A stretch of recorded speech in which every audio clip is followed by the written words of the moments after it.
आता बातमी आहे नीट पेपर फुटी प्रकरणाची। या प्रकरणी फुटलेला पेपर विकत घेणाऱ्याला आता अटक झाली आहे। अशा प्रकारची ही पहिलीच अटक आहे।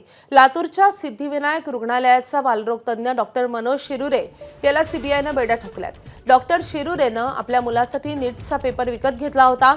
रविवारपासून लातूरमध्ये तळ ठोकून असलेल्या सीबीआय पथकाने काल संध्याकाळी जुना औसा रोड परिसरातल्या सिद्धिविनायक बाल रुग्णालय इथून त्याला अटक केली आहे। फुटलेला नीट पेपर विकत घेतल्याच्या संशयावरून शिरुरेची तब्बल 4.5 तास कसून चौकशी करण्यात आली होती।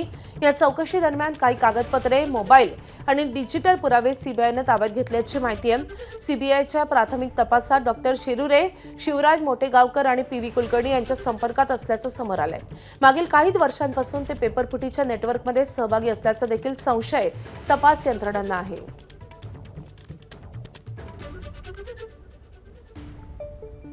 तर या संदर्भात अधिकचे तपशील आपण जाणून घेऊयात। आपले प्रतिनिधी मंदार गोंझारी आपल्या सोबत आहेत। मंदार, पेपर फुटी प्रकरणी आता पेपर विकत घेणाऱ्याला पहिल्यांदाच अटक झालेली आहे। शिरुरेचा या सगळ्या नेटवर्कमध्ये कसा सहभाग होता?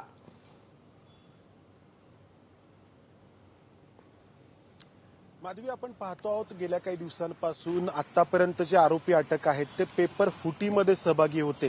पेपर फोडणं आणि त्यांची विक्री करणं असा त्यांचा यामधला सहभाग होता। मात्र ही पहिली अटक आहे डॉक्टर मनोज शिरुरेची, ज्यांनी तो पेपर मोटेगावकरकडून विकत घेतला। हा डॉक्टर लातूरमधला आहे, स्वतः डॉक्टर असल्यामुळे त्याच्या मुलाला देखील त्याला डॉक्टर करायचं होतं आणि त्यासाठी त्यांनी मोटेगावकरकडून पेपर विकत घेतला। याचे पुरावे सीबीआयला आढळले आणि त्यानंतर त्याला त्याच्या लातूरमधल्या औसा रोड इथल्या रुग्णालयातून सीबीआयने ताब्यात घेतलं, चौकशी केली आणि आता त्याला अटक दाखवण्यात आली, अटक करण्यात आली।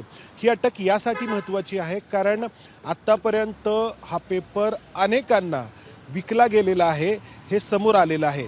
काही लाख रुपयांमध्ये याची विक्री झालेली आहे, काही ठिकाणी 10 लाख रुपये, काही ठिकाणी 15 लाख रुपये आणि विकत घेणाऱ्यांचं प्रमाण इतकं मोठं आहे। त्यामुळं जर सीबीआयने विकत घेणाऱ्यांना अटक करायचं ठरवलं तर खूप लोक यामध्ये अटक होऊ शकतात, ही सीबीआयची कारवाई हे दर्शवते आहे।